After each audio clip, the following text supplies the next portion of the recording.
PJNet Live. It is about 9:30 here on the East Coast, and it is time for the second half of PJNet Live, and we do have J.D. Wininger standing by as he goes around the cross W. We got the bumper rolling. We've got the background ready. We are recording. We are streaming. Let us switch to Studio 6 in 5, 4, 3, 2, 1.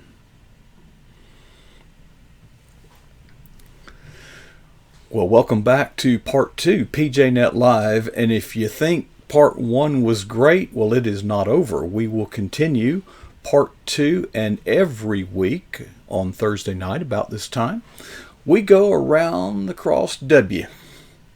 Now, what is the cross W? Well, his brand is his brand. The Cross W Ranch out there in Texas is run by this rancher right here, J.D. Wininger himself.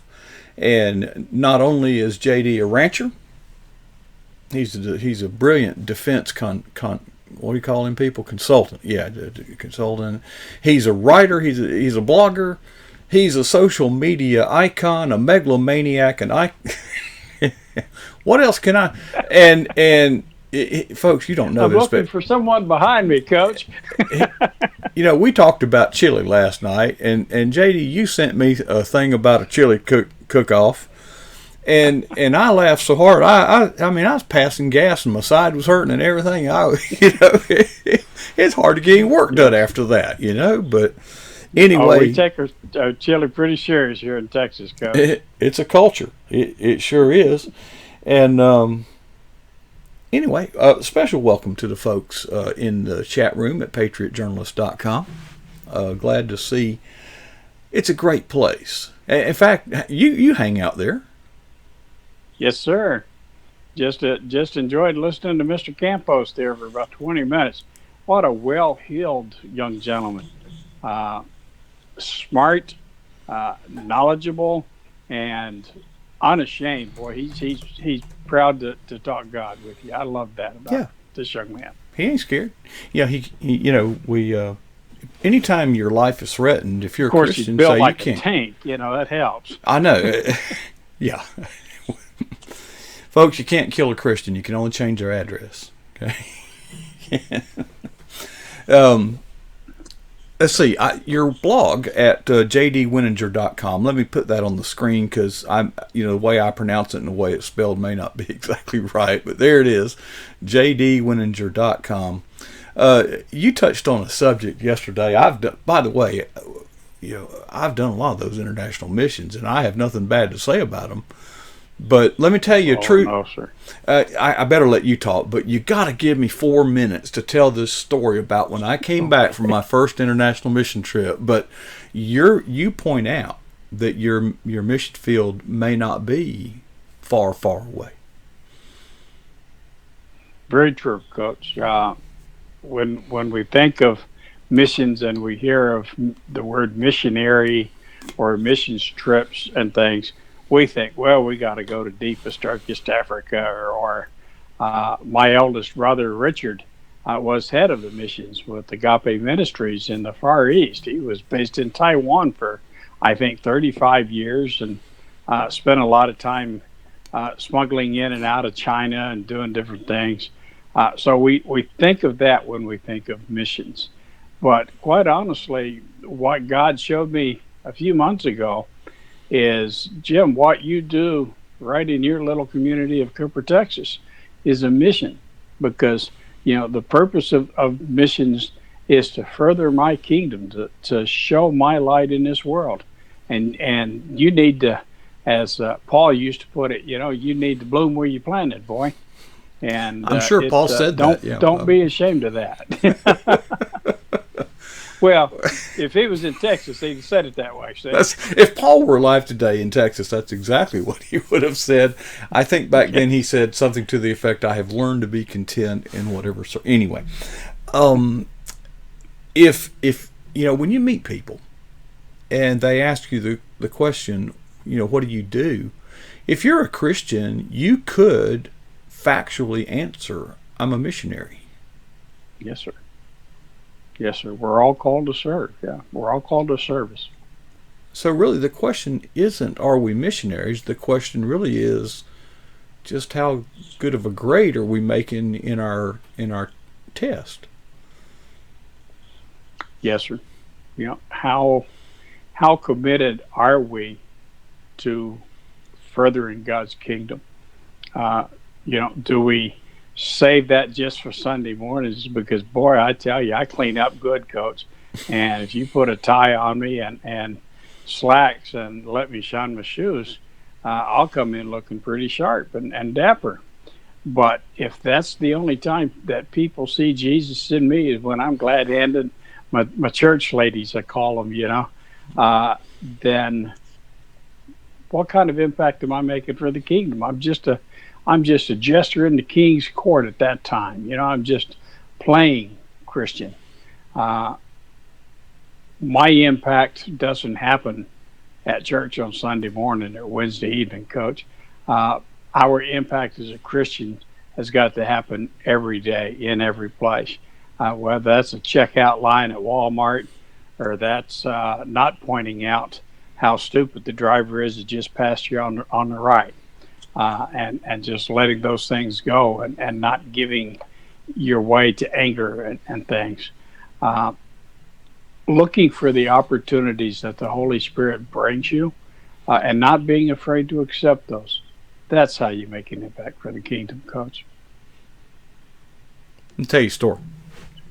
True story. Yes, sir. First mission trip I ever took was, in fact, the first time I had ever flown, and it was the first time I'd gone to the Bahamas, but anyway, went to Barbados, and I got to tell you, if you take a mission trip, now it doesn't have to be to a far off place, but it could be here in the United States, you will never be the same. So I came back, and I'm telling everybody now. You have to know this lady that I'm referring to. Her name was Angie. She was the sweetest lady. Never had an unkind word to say about anything. She was well-to-do financially and was very generous. Just a radiant woman of God. And I'm telling you, we went down there, man. We built this thing, and we did this, and we put a roof on this, and we put in, and she listened intently. And when I finally ran out of breath, this is the harshest words I've ever heard her say. Mark, I am so glad to know that you were down there propping up the throne of God. I was concerned he might topple.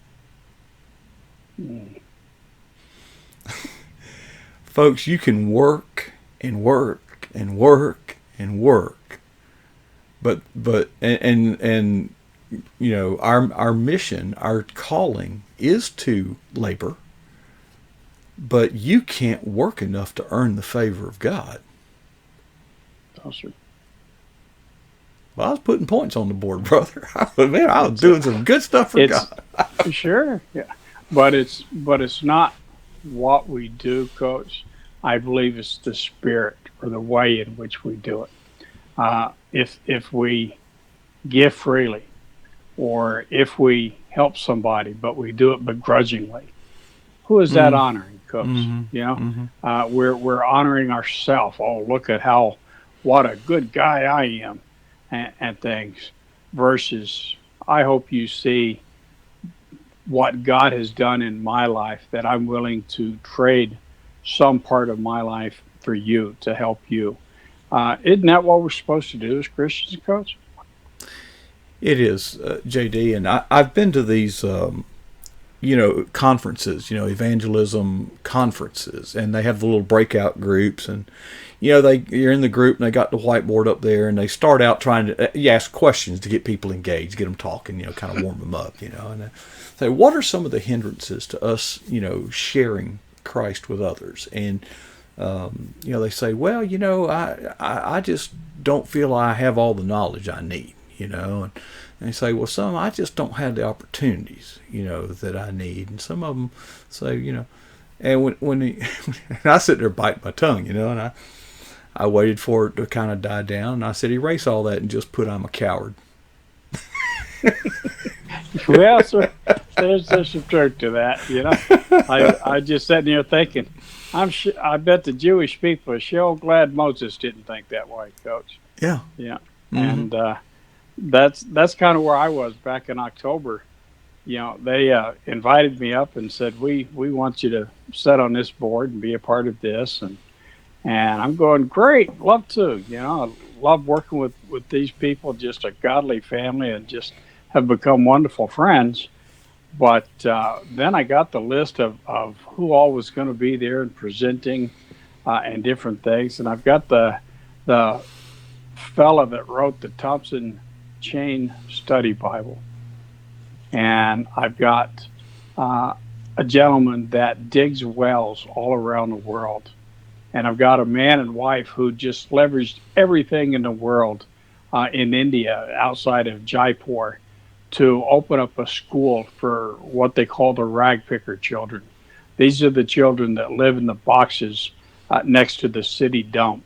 And they get up at 4 in the morning and they go through the dump and they find enough stuff, if they're lucky, to be able to sell it on the streets to somebody else and get enough for one meal a day. And they've opened up a school and a hospital, and they're doing all these things. And here I am. I'm just a big old Bubba from the Red River Valley that has made no impact in the world like that. And of course, Satan will tell you, well, you don't belong there, and you shouldn't be there. So I started coming up with excuses. Well, shoulder's still pretty sore. I'm still rehabbing. I'm just a few months out of shoulder surgery. So I can't drive yet. Not a problem. We'll send somebody across the state, pick you up at Bradley Airport, and drive you to Southern Connecticut. Okay, and we'll chauffeur you back and forth to the hotel every day. The CEO and her husband personally did that. And it just, every time I'd throw up an objection or try to find an excuse not to be a part of this, because quite honestly, I didn't fit. Satan had convinced me I'm not good enough. I would bring no value to that meeting. Mm-hmm. Then, she would overcome it. And God bless Miss Nicole for doing that. But I got there, and when I did, I was blessed. I got to see her dad, who's the founder of the company, who's in some failing health and things. And I got to pray and share some time with Mr. Craig. And I got to meet Rebecca Sharibu. I talked a few weeks ago about Leah and her plight there in Nigeria. I got to meet this family, and I got to pray with them. And, well, I didn't pledge millions of dollars or the royalties for my first 6 books or anything like this to the missions. But what I did do is I listened and I counseled and I mentored and I prayed and I continued to do these things. And I brought back a little bit of that missionary spirit to here, to little old Delta County. And I see what a difference we can make right here in this little community. Whenever I put one of the steers in the freezer, the first, well, I'd say about the first 25% of what is processed goes to the local food bank. And we do it as a love offering, Coach, because, I can put it away in the freezer and I'll eventually use it, but it isn't doing God's kingdom any good if I'm just a miser and just hoarding everything, right?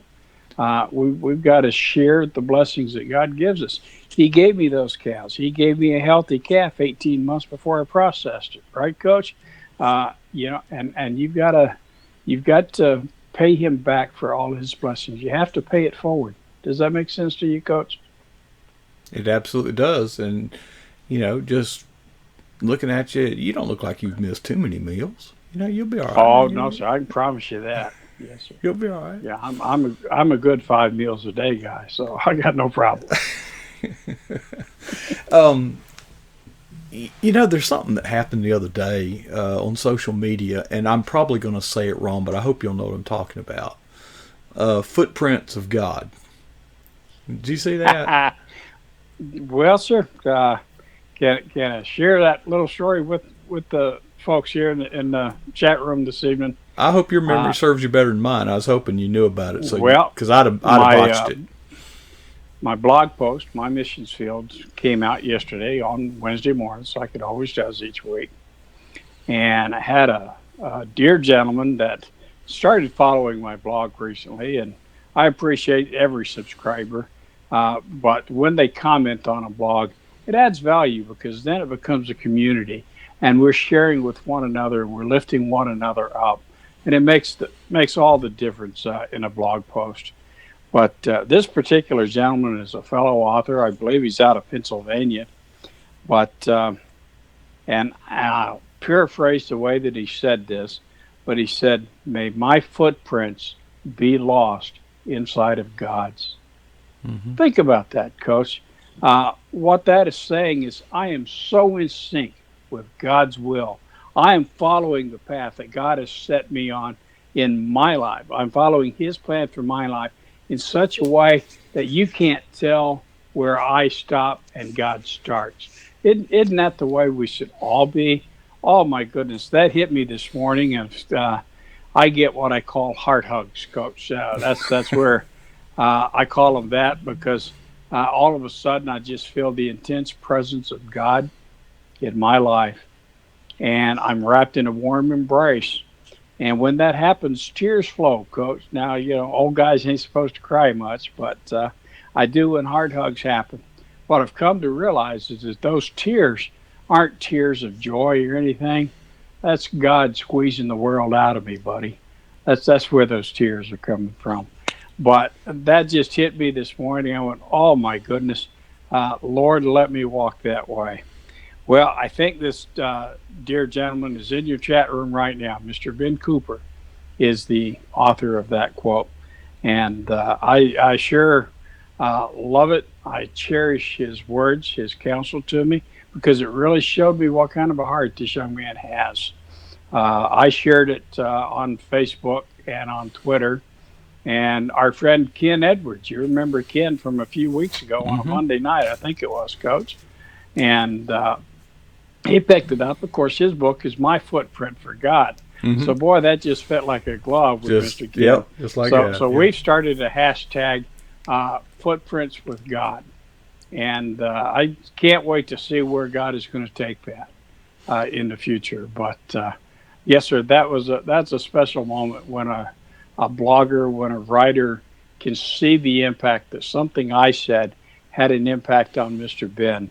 And then Mr. Ben takes that and shares his heart with us in a post, just like he does here in the chat room at PJNet TV. And that impacts somebody else. And it just has this cascade effect. It just bing, bing, bing. It just keeps building, Coach. And isn't that what we're supposed to do? That's how we grow the kingdom of God, brother. Um, by the way, folks, Ben Cooper, yes, he is in our chat room, but he appears once a month. It is the first Tuesday of every month. Now, JD, did you catch the graphic that he made? The color was, it looked a lot like honey.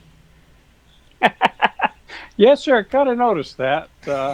I made that graphic. I want to say I made that about 3:15 this morning. Did Yes, sir. you purposefully choose honey as the hue? Yes, sir. Kind of did. Yeah, Mm-hmm. that when I think of bees, I think of Mr. Ben. I can't help it. He's a sweet guy, Coach. Oh, well, I'm looking at the clock. It No, says we're at 19 minutes, so I guess we're supposed to wrap it up. But okay, sir. I appreciate you sharing with us. Do you have any thoughts on what might we see at jdwininger.com next Wednesday, or is that something that just comes Uh, up on Tuesday night? no, sir. I know exactly where I'm going. It's something that happened to me about 2 weeks ago now. It happened on January 9th, in fact. And, well, actually, it was the morning of the 10th that this particular incident happened. And, yes, sir, we'll be talking about that next week. Tonight, when we finish here, I'm going to throw on the muck boots and don a rain jacket or my old military poncho and go out and make one more check. I think I've got 2 calves being born tonight, so going to take care of that. And you might then be up call all it night. You might be up all night. If I don't have to pull them, Coach, if they're doing okay and things look okay and everything feels right to me, then I just put them in God's hand, and I'll get up in the morning at 3 or 4 a.m. and go check on them again. But that's what faith is, right? But whatever you do, folks, and this is what I want you to take away from this week's blog. You don't have to travel the world. You don't have to give everything you own to support missions. You just have to be present. You have to listen for the urging of the Holy Spirit and then act, because He presents opportunities to us every day, Coach. In every walk of life, we have a chance to make an impact for God's kingdom. Sure hope all y'all make that. I thank everybody for coming out and joining us in the chat room and on YouTube and Twitter and Facebook, and we'll see y'all again next Thursday, Coach. Thank you, sir. Thank you, JD. Oh, what a thrill! What an honor to just be the one that can just, with a click of a mouse, bring people from across the country and across the world even to just come share their walk with Christ here at PJNet Live. And we are glad to see those of you who have come to patriotjournalist.com to our chat room. We have tomorrow night, Steve Hazards runs the show. Now, he plays some really nice old... So if you want to go take a little trip down memory lane, come in about 9 o'clock Eastern tomorrow night, and he'll be playing some tunes. We always like that. But then, at about 10 p.m. Eastern, he's going to uncork my perspective and comments. And it's become quite popular. You need to see that. Folks, we got an exciting lineup here at PJNet Live that is getting better by the day. We just made contact today with Whitney Ward, who Sunbelt girl, Barbara and I met up in Ohio. And she's got quite a story to tell. And I want to thank Doug Carter. I don't know if he's still with us in the chat room, but he introduced us to our guest who was here at the 9 o'clock hour, Massey Campos and his ministry. So, folks, God is just pouring out blessings and blessings on us. By the way, I hope you love the, see the animation on the around the cross W back there. Well, folks, the new PJNet.TV logo was finished yesterday. I turned in that logo for animation, and it is done. I'm desperately behind. I spent all afternoon downloading all that stuff, and they use some of the same themes that you're seeing behind me now, but with the new PJNet.TV logo. My carpenter contacted me today. He was scheduled to come in tomorrow to do some work on the Eagle's Nest, the PJNet Live studio that I am in right now and coming to you from. But he has run into some difficulties, so he will not be able to be here. And in a way, that's good because I am so far behind. This will give me some time to kind of catch up and do some other things that would not have been able to be done would he be here, because we got to kind of tear things down. Next Friday, I will probably be in absentia. I'm going down to Central Florida to meet with Nakia Kelly, who I've met at both conferences. She's, and we're just going to strategize. We're just going to kind of vision a little bit. By the way, I also reported that we were going to purchase the professional camera that has been on our radar. But when I actually tried to place the order, they didn't have any. So we're kind of waiting for some to be in stock. So we'll just kind of lay in the weeds and we'll pull that trigger. We've got until March to get it. I just wanted to get it. I didn't want to get it too early because it is rather expensive, and it's too expensive to just be sitting here.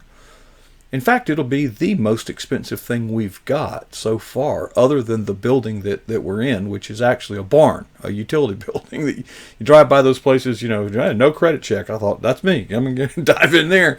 get one of those. But we've, fitted it out as a studio. Half of it anyway. The other half, my wife. That's hers. That's anyway. Thank you so much for everybody does something. Everybody has a part to play. There, everybody.